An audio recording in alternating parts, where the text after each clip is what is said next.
सैयदा फ़ातिमा अल-ज़हरा की वफ़ात के बाद हज़रत अली ने उनकी वसीयत के मुताबिक दूसरी शादी की। हसन हिसी ज़ैब अभी छोटे थे। अपने सैयदना इक़्ल को रिश्ता देखने के लिए कहा तो कलबसी बन्नू कुलाब के कबीले का इंतख़ाब हुआ।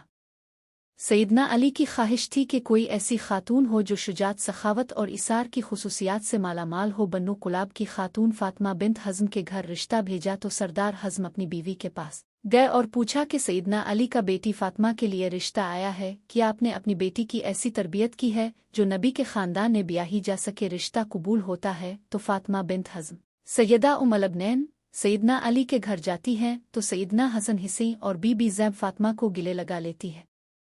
सैयदना अली से दरख्वास्त करती हैं कि इन बच्चों के सामने आप मुझे कभी फ़ातिमा मत किएगा, उन्हें इससे उनकी माँ याद आ जाएगी। मैं इस घर में उनकी माँ बनकर नहीं आई बल्कि कनीज़ बनकर आई हूँ। मेरा ये मकाम नहीं कि उनकी माँ की जगह ले सको। उनके 4 बेटे हुए इसलिए उन्हें उम्मुल-अबनैन भी कहते, मतलब बेटों की माँ।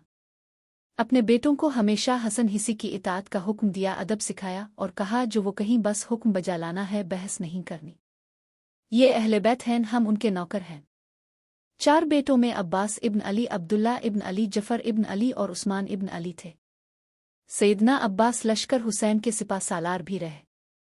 शुजात में ये एक मकाम रखते थे, दोनों हाथों से तलवार चिल्लाते थे। जंग सफ़ियन में सैयदना अली ने उनको भेजा तो मोहम्मद बिन हनफिया कहते कि मौला अब सिर्फ अब्बास को क्यों आगे भेजते हैं? तो सैयदना अब्बास कहने लगे, हसन हिसी मेरे अब्बा की आंखें हैं और मैं उनका बाजू, और बाजू हमेशा आंखों की हिफाजत करते हैं। हालांकि उम्र में हसन और हिसी से छोटे थे, मतलब कि ये सवाल भी नहीं बनता, माँ की तरबियत हर मकाम पर झलकती थी।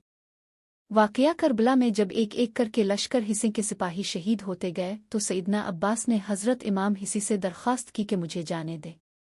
सैयदना इमाम हिसी उनसे तलवारें ले लेते हैं कि बस अब्बास तुम पानी ले आओ।